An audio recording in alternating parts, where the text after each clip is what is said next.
बारामतीमध्ये झालेल्या विमान दुर्घटनेत महाराष्ट्राचे दिवंगत उपमुख्यमंत्री अजित पवार यांचं निधन झाल्यानंतर सुरू असलेल्या चौकशीदरम्यान राष्ट्रवादी काँग्रेस शरदचंद्र पवार गटाचे आमदार रोहित पवार यांनी अनेक गंभीर प्रश्न उपस्थित केले।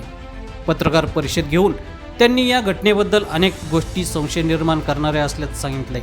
त्याचवेळी त्यांनी सखोल आणि पारदर्शक चौकशीची मागणी देखील केली आहे। त्यावर राज्यमंत्री पंकज भोयर नेमकं काय म्हणाले पहा। अजितदादांचं त्या दुर्दैवी अपघात घटनेमध्ये निधन झालं, संपूर्ण महाराष्ट्र शोकाकुल झाला आणि स्वाभाविकपणे जवळची मंडळी जी असते भावनिक पद्धतीनं अनेक वेळा अनेक स्टेटमेंट करत असतात। ह्या संदर्भात ऑलरेडी सखोल चौकशीच्या सूचना माननीय मुख्यमंत्री महोदयांनी दिलेल्या आहे आणि मला असं वाटते रोहित दादांनी हा पण विषय लक्षात ठेवावा की आपले त्यांचे जे नेते आहेत माननीय शरद पवार साहेब यांनी दुसऱ्या दिवशीच म्हटलं होतं की हा अपघात आहे, याचं कोणी राजकारण त्या ठिकाणी करू नये, पण तरी देखील शंकेला कुठेही वाव राहू नये याच्याकरता चौकशी त्या ठिकाणी सुरू झाली आणि चौकशी अहवालानंतर सर्व मुद्दे त्या ठिकाणी समोर येतीलच। काल मुद्दे मांडताना रोहित पवारांनी पूर्व विदर्भातील एका नेत्यांनी सायंकाळी भेट घेतली, ते फाईल आल्या होत्या असं काही वक्तव्य केलं। असे चुकीचे काही आरोप न करता मला असं वाटते जे काही आहे ते त्यांनी स्वतः दिलखुलासपणे मांडावं। ह्या पद्धतीने अशी काही कुठली घटना त्या ठिकाणी घडलेली नाही। ते असं म्हणाले की सीआयडी जरी तपास करत असला तरी सीआयडीच्या म्हणजे स्पेशालिटी नाही त्यामध्ये, त्यामुळे कुठल्या तरी बाहेरच्या अनुभवी संस्थेकडनं याचा तपास करावा नाही। या संदर्भात केंद्रीय हवाई विभागाला देखील माननीय मुख्यमंत्री महोदयांनी विनंती केली आहे की सखोल चौकशी करून त्या ठिकाणी अहवाल द्यावा। काल या ठिकाणी मान्य केलं की आज पुन्हा दिल्लीमध्ये ते पत्रकार परिषद घेणार आहे दुपारून रोहित पवार। नाही, ते पत्रकार परिषद घेऊ शकतात, आपल्या इथे लोकशाही आहे, कोणी त्या ठिकाणी आपलं भूमिका त्या ठिकाणी मांडू शकतात, परंतु जो प्रसंग घडला तो संपूर्ण जनतेसमोर, या देशातल्या जनतेसमोर आहे।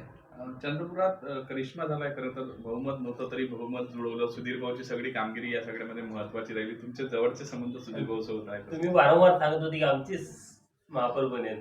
चंद्रपूर महानगरपालिकेमध्ये कुठल्याही एका पक्षाला त्या ठिकाणी बहुमत मिळालेलं नव्हतं आणि स्वाभाविकच त्याच्यामुळे प्रत्येक पक्षाला असं वाटायचं की महापौर आपला त्या ठिकाणी बसला पाहिजे। सर्व पक्ष आपापल्या पद्धतीनं त्या ठिकाणी प्रयत्न करत होते। हे होत असताना त्या ठिकाणी भारतीय जनता पार्टीला त्या ठिकाणी शिवसेनेच्या उभाटा गटानं मदत केली, कारण त्या ठिकाणी अनेक वेळेस मी याच्या अगोदर देखील सांगितलेलं आहे की स्थानिक स्वराज्य संस्थांच्या निवडणुकीमध्ये स्थानिक पदाधिकारी, स्थानिक कार्यकर्ते, स्थानिक नेते हे त्या ठिकाणी भूमिका घेत असतात किंवा म्हणणं मांडत असतात। स्थानिक नगरसेवकांना, लोकप्रतिनिधींना असं वाटलं की भारतीय जनता पार्टी सोबत गेल्यावरच त्या ठिकाणी आपण चंद्रपूर शहराचा, चंद्रपूर महानगराचा विकास करू शकतो, त्याच्यामुळे एकत्रित आले आणि आज भारतीय जनता पार्टीचा महापौर त्या ठिकाणी बसला। राज्यस्तरीय विज्ञान परिषदेमध्ये जे बक्षीस दिलं जातं त्यामध्ये भरघोस वाढ केलेली आहे तुमच्या विभागाच्या वतीने।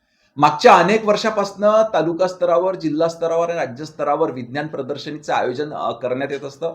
ह्या आयोजनामध्ये राज्यस्तरावरच्या विद्यार्थ्यांना बक्षिसं देखील देण्यात होते, परंतु ही बक्षिसाची रक्कम तोडकी होती, त्याच्यामुळे भरघोस वाढ करण्यात यावी अशी मागणी आपण माननीय मुख्यमंत्री महोदयांकडे आणि आमचे कॅबिनेट मंत्री मान्य दादाजी भुसे यांच्याकडे केली होती। आज आनंद आहे की काल झालेल्या कॅबिनेटमध्ये याच्यावरती निर्णय घेण्यात आला आणि राज्यस्तरावर विज्ञान प्रदर्शनीमध्ये उत्कृष्ट प्रदर्शन करणाऱ्या विद्यार्थ्यांकरिता, शिक्षकांकरिता त्या ठिकाणी बक्षिसामध्ये भरघोस वाढ करण्यात आलेली आहे। रोहित शेट्टी यांच्या घरावर हल्ल्यानंतर आता रणवीर सिंगला व्हॉट्सअपवरून धमकी मिळालेली आहे, गृहराज्यमंत्री म्हणून आपण यावर काय निर्णय? नाही, या संदर्भात अजून माझ्यापर्यंत तरी तक्रार आलेली नाही आहे। जी काही तक्रार त्यांच्याकडनं प्राप्त होईल ते योग्य चौकशी करून कारवाई करण्यात येईल।